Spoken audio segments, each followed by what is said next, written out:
Sustainable You is a casual, interactive, yet informative series detailing and cataloging the sustainability experience. Moreover, this is a short podcast docuseries detailing the thoughts and experiences of passionate advocates towards all things eco-friendly. Our journey is to know how and why understanding sustainable development towards the triple bottom line of people, profit, and planet can contribute to a more mindful, holistic, and inclusive world. Specifically, this podcast showcases what makes you a changemaker, innovator, and transformer as you tackle sustainability challenges for current and future generations to resolve those so-called wicked problems. So for today's episode, we'll be dissecting the idea of degrowth. Degrowth, which prioritizes ecological sustainability and social well-being, is a deliberate reduction of energy and resource consumption to bring economies into harmony with the natural world. Degrowth challenges the status quo of measuring economic well-being based on the capitalistic hegemonic order. It is not just a recession, rather it is a purposeful process meant to lessen the negative effects of economic activity on the environment while maintaining a fair and balanced allocation of resources. It's also become a hot topic in popular debate of what exactly constitutes a successful economy under the guise of the free market and consumerism, and measuring growth solely based on the Gross Domestic Product, or GDP. I had the opportunity to learn more about degrowth during a perceptive dialogue with Claudius Gräbner-Radkowitsch, who is a junior professor at the Europa University Flensburg in northern Germany.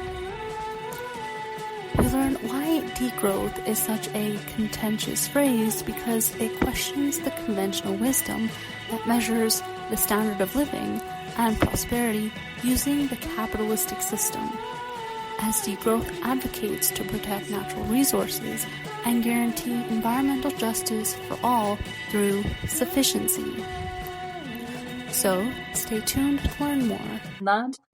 So how do we make sure that the shift to a degrowth economy is fair and just? So I'm talking more about environmental justice, and as you know, the founding father, Julian Eggman, emerged out of BIPOC, I don't know if you have that in Germany, but like Black marginalized communities in the US. So I guess how does ecological modernization and environmental justice for human progress play into the idea of sustainability resolving the climate change crisis? We've seen things like, domestically and international things like climate refugees, and that's becoming common phenomenon. I think it relates to this thing about externalization that I was referring to. I mean, many of these brutal activities of extractivism, of environmental struggles, they are there because there is a demand of the products that are extracted on these, and they are there because these powerful actors can extract these resources for a very, very low price for them. And I think this is the big problem. And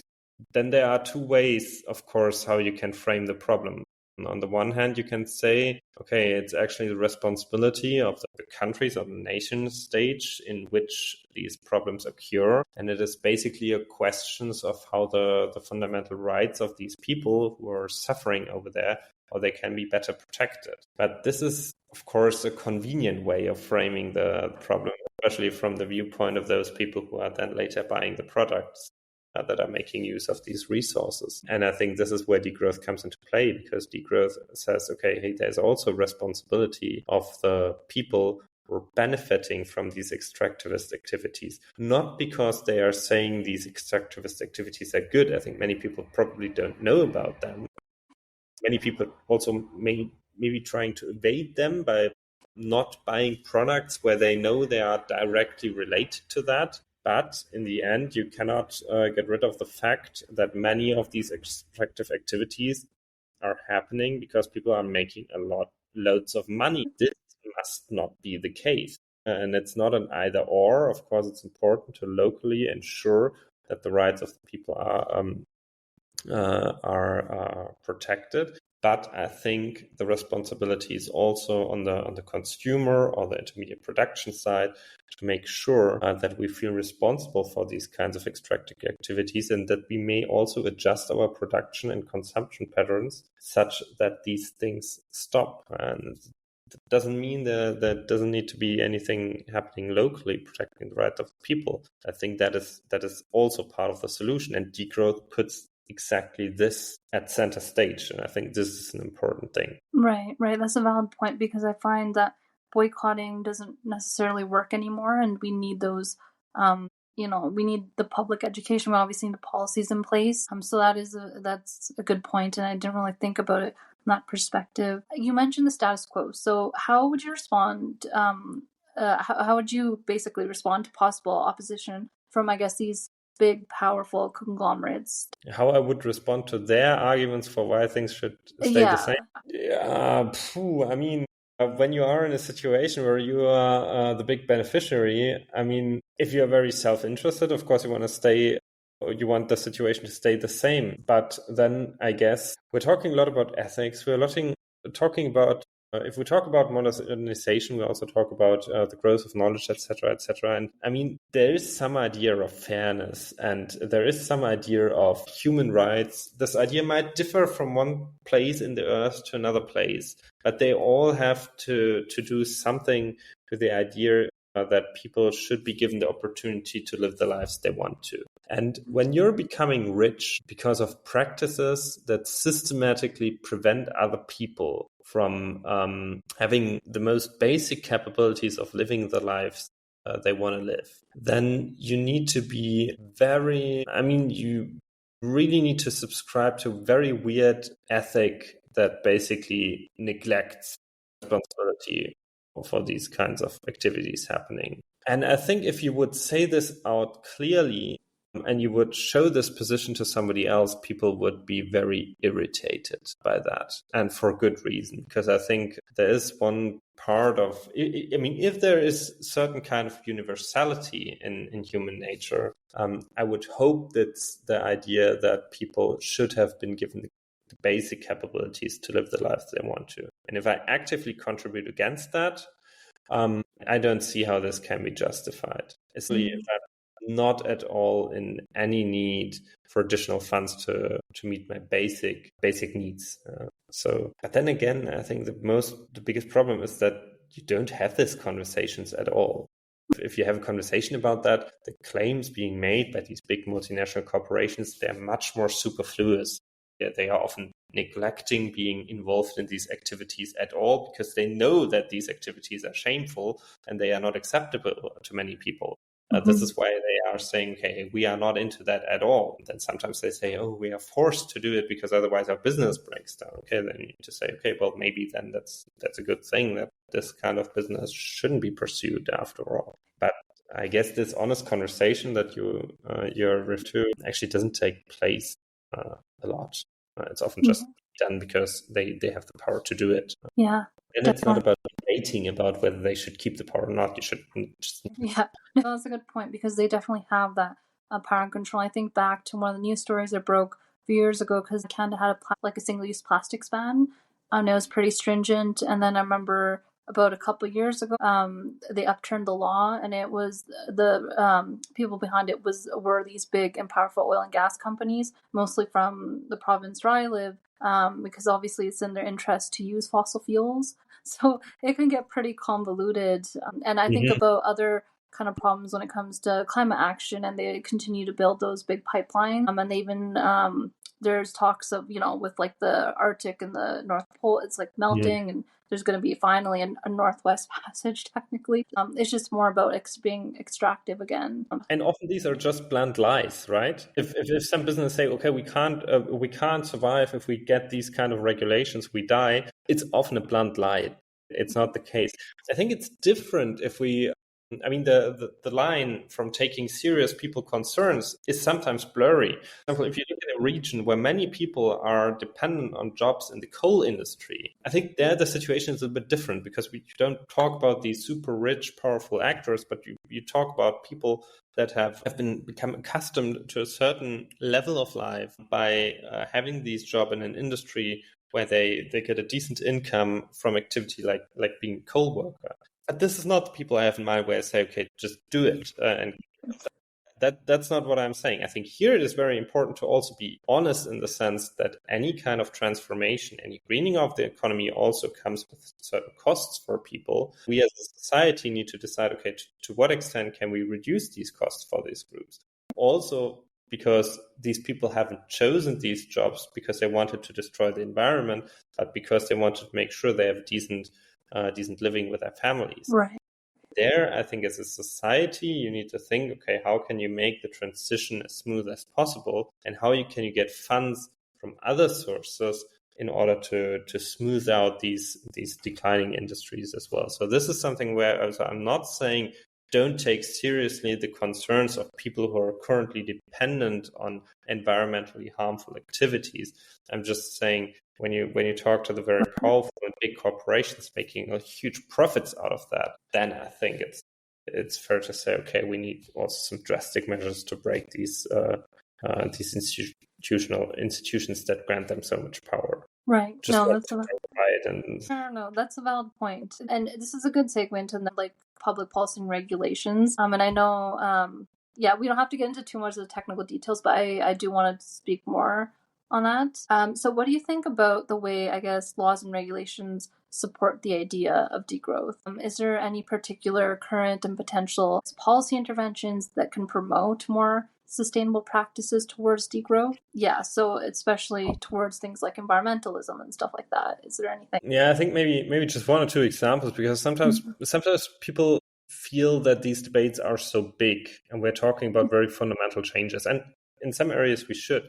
But then again, there are also situations where you can change some laws in the status quo that's very straightforward and nobody would object. So for example, here in Germany, if you in the city I'm living, so there are some old harbor buildings that are there, and they're basically unused. And from an ecological point of view, it would be very, very nice to actually keep these buildings, but use them for other purposes. Of course, you need to change them somehow. There needs to be some construction being done, but you could keep the building as such. It would also be fancy. It's a vintage style of building. A lot of cool stuff you could do.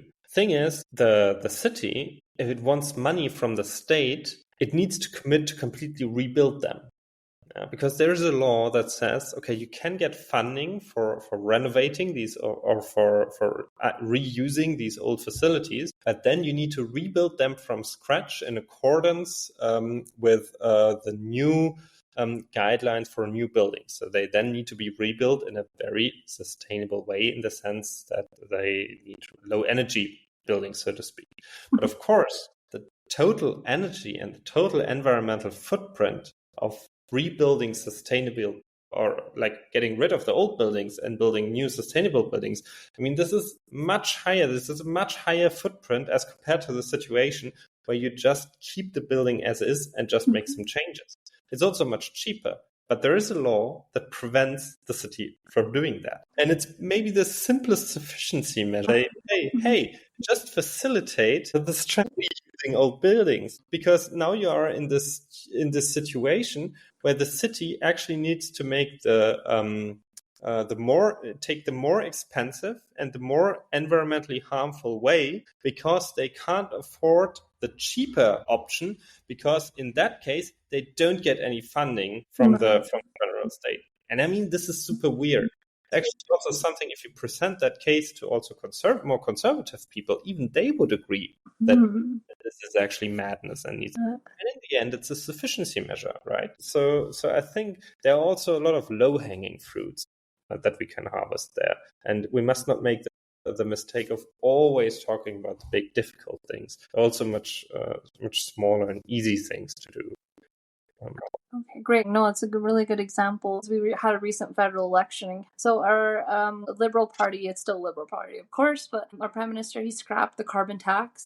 And people in Alberta, where I live, didn't really like it anyways. But I'm curious because they're saying like it's not really doing anything much for the economy, and instead they're going to funnel the funds into more like infrastructure related things to like do carbon offsetting and go more carbon neutral, and they have that set target.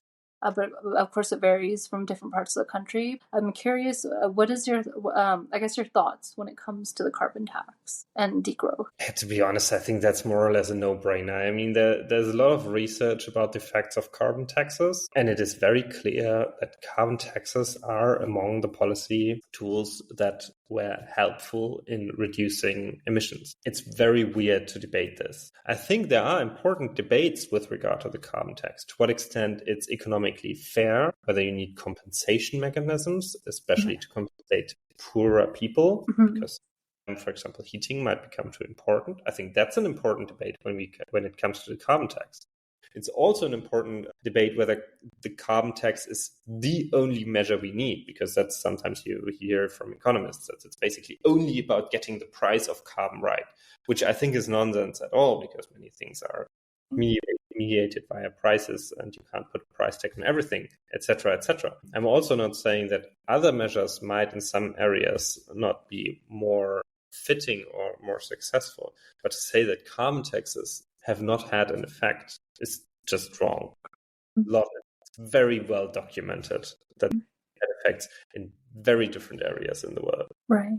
Okay. And in Germany, like, does the carbon tax, how does it play out? I mean, we have this, to large parts, it's managed on the European level. And this is actually something that's interesting because it's debated right now. Because we have this path of where the price of carbon is increasing over time. It started on a very low level, and it's not exactly a carbon tax. It's basically this emission trading system that we have in Europe, where the effect is very similar to a carbon tax, but it's a little bit more market-based, but the effect is comparable in the end. And this emission trading system, it becomes more and more relevant in the sense that prices for carbon are increasing and increasing because the certificates that firms need to buy in order to emit stuff are getting scarcer and scarcer. And many, especially conservative people, say, okay, we need to stop that because that things are getting so expensive. It's actually, especially the poorer people, they are suffering a lot. You also hear that on the country level, where especially catching up economies in Eastern Europe say, okay, hey, we need to stop that madness because this is something these rich Western guys are thinking about. Hey, the poor people in our countries, they are suffering from the higher prices they need to pay. Also, if you look at gasoline, for example, in Germany, I don't think carbon tax is exactly the right way, but we have gasoline tax. And then, of course, when gasoline prices went high, there was the debate, okay, what can the state do in order to decrease these prices so that poorer people can afford it? Same with electricity right now. There's a debate, can we reduce the prices for electricity because especially poorer families cannot afford electricity anymore? I think this is intricate because here the burdens of the necessary adjustments are paid to a large extent by poorer people. Big problem here is the lack of a compensation mechanism. There was a debate about compensation mechanism in Germany as well. It never came. Big reason for criticism of the government, but that's the more intricate question. Yeah, I think so. Pricing things like carbon and other environmental stressors is, especially in the capitalist status quo we're living in, is very important. It must come. Carbon taxes, emission trading systems are very important, but you need to think about compensation mechanisms for poorer people. Poorer people are not the ones causing most of the emissions. They are not the biggest problem anyway. So it's very fine to compensate them. But especially for richer people and other people, it's important to get these economics incentives right and to have these kind of systems as well. No, I totally agree. Like what you said, those incentives and rebates should be consumer with those who are on the poverty line, and for things like renewable energy and utilities and stuff like that. There's potential, but it's weird in my province. They're saying, oh, well, we need to transition to natural gas from crude oil, then maybe by 2050 we'll reach renewable. So it's like why? Like it's the technology's there, but yeah, I know what you mean. It can get pretty frustrating. But that's good to hear your perspective. Unfortunately, I mean, this is crazy how this is also what we talked about. Yeah, Germany disinvested into public infrastructure. I'm living here. You need a car. Then again, in other areas, it's completely fine. But it's much better than Austria. In Austria, train system is very good. And it's also interesting in Austria, basically you have the train system and the state is paying for the train system. So they say, okay, we want the train service. How much does it cost per year for having this train service? That's the logic in Austria. In Germany, you basically have the train company as a proper company that belongs to the state, but it's a proper company. And they say, okay, how much money does this company earn for the state every year with its train service? So they have this incentive to become more efficient and maybe also make decisions that lead to a worse train service if in the end that increases the short-term revenue of the train company. And this has led to the situation, for example, that they have sold many trains, so they have much less buffer. So they are much more vulnerable to certain shocks. So if there are a couple of defects in the train, they don't have anything to replace because it's really trimmed towards efficiency and making money for the state. The service is much worse as compared to, for example, Austria or Switzerland. They say, okay, we pay for the train service. I think it depends very much on the community you're looking at. There are cities where it is very difficult to bike. And the question about how do you design the public infrastructure of the city? Is it more bikers? Is it more for pedestrians? Is it more for... I mean, in the end, Germany is very heavily reliant also on its car industry. I think many policies don't work because you don't want to hurt the car industry. That's a big problem in Germany. And especially in the south, many people earn a lot of money because they are affiliated with car industry, and it's a big problem. But then again, you have also many cities where biking becomes more and more important. Then again, you also have somewhere where it's just no biking places. I think, okay, that's very bad. That's almost as bad as in the United States. I was curious, in Germany, you have a Green Party too, like in Sweden, because I noticed Sweden and Germany are very similar. Okay, because I was curious about that. There's a lot of debate. I mean, the Green Party in Germany is very heterogeneous. Traditionally, you had the left part and the pragmatist part. And there's an ever-going debate about that. And I mean, many people said that the lack of success is due to the fact that this has become too... that they have put too much attention on economic questions, as becoming a party too much concerned about the preferences of richer people. With the classical green voter in Germany is a person that cares about the environment but has very high income. Carbon taxes because doesn't. I think that's probably different than other countries. Like, for example, the Greens in Austria, they are more, I would say, progressive than the Greens in Germany. Okay, that's interesting. I think we're more like Germany and Canada, at least, because in Sweden they had feminist party, Green Party, and like it's a very diverse palette on their political spectrum. But I think in Canada we only like it's more like they don't really have much of an economic agenda for the Green Party. So we're more like the States where it's like Democrats and Republicans, like liberals, conservatives, pretty much. I think they had one seat and they lost it. So like, and then I think it's more of the upcoming generation that was really more about climate action, and I see for in the future, just not with this generally like the older generations. So it's definitely interesting to hear that. It says that in Germany we have this voting system where smaller parties have it easier to enter the parliament. Okay, interesting. We have this.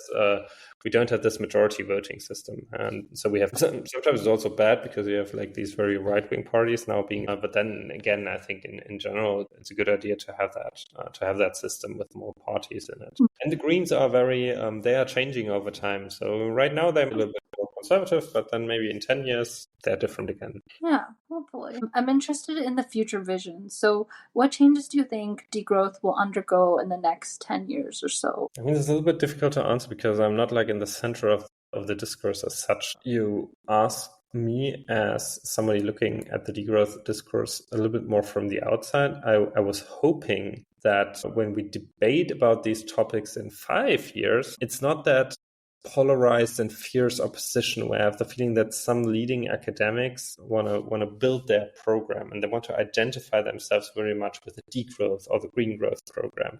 And then they enter debates where they try to win these debates by showing that degrowth is superior to other ways of organizing the economy. My hope would be, and I see the potential, especially in the degrowth community, because it is a bottom-up community, my hope would really be that we boil it down to more practically, immediately implementable solutions. So from a pragmatist view, I mean, this philosophy of pragmatism, that we should evaluate concepts according to the practical implications for people that these concepts have, to go a little bit more to that direction, and to maybe also grant somebody arguing for the need for the carbon tax, to grant this argument to the person and say, okay, hey, you have a point over there, but then we also need to talk about fixed limits, especially when it comes to extractive activities. So my hope, and that's maybe because I'm interested in pluralism, is that we get the debate more towards a triangulation of different approaches where we can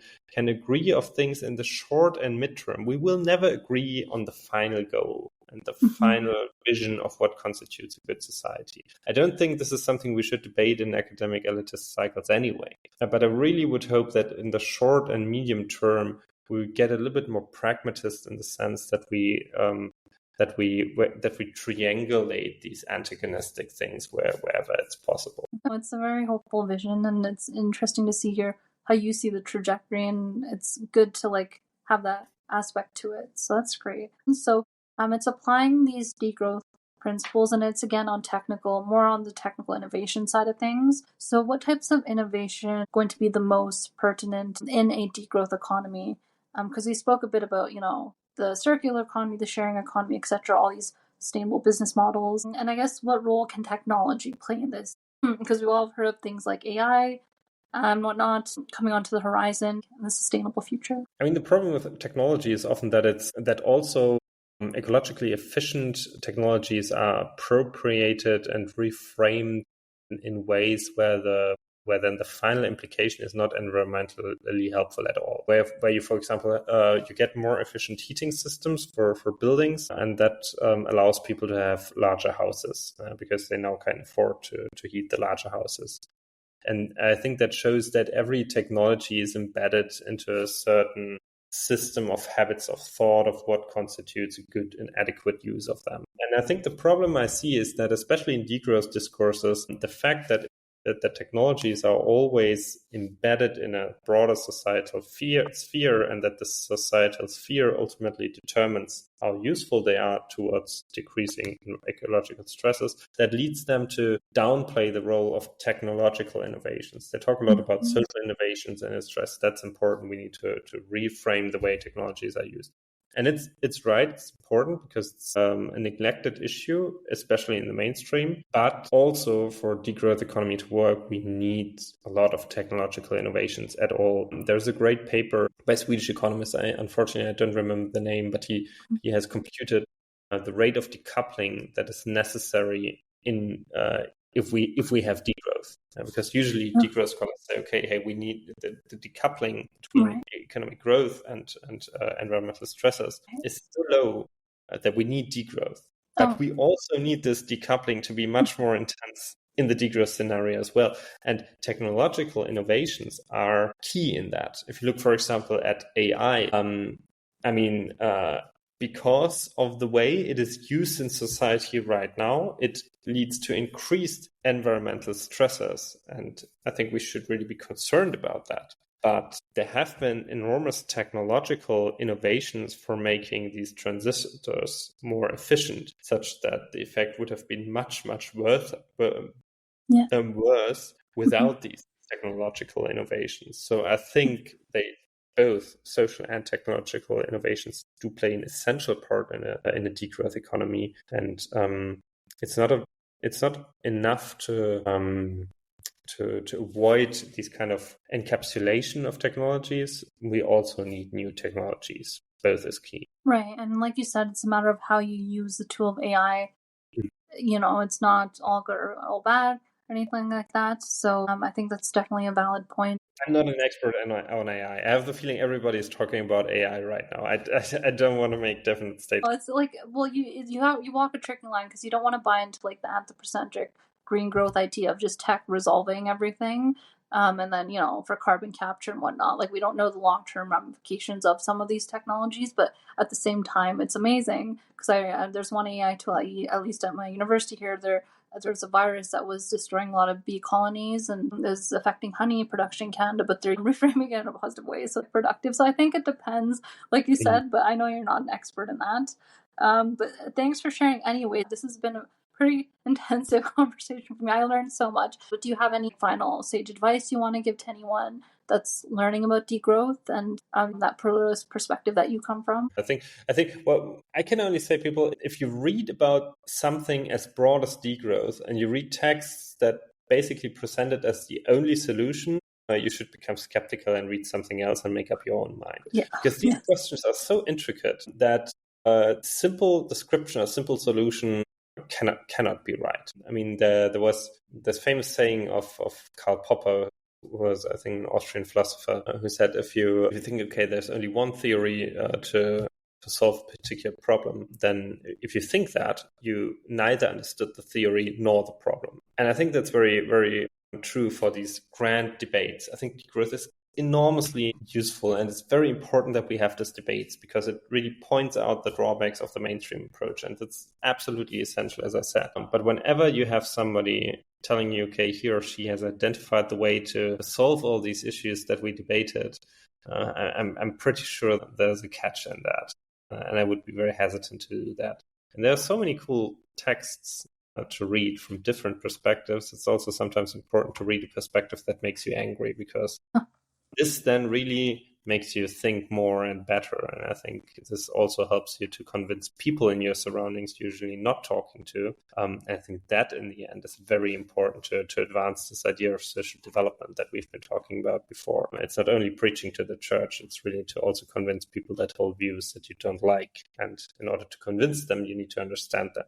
At least that's my view. Yeah, I like how you end on that note, kind of taking almost like a systems thinking perspective. Because you can't just, you don't want to buy into the binaries again, and there's so much potential. And I always like taking that systems theory or thinking perspective and using it towards like things like diffusion of innovations, because I see so much potential in degrowth, but I guess you need to kind of, again, dismantle that like old and destructive narrative that's all bad, but there is a lot of potential in it as well. I think. Thanks so much for tuning in to yet another eye-opening episode of Sustainable You. Again, this is an extraordinary and engaging info series whose purpose is to make sustainable development and sustainability accessible to the average person in their quest to quench their knowledge on environmentalism.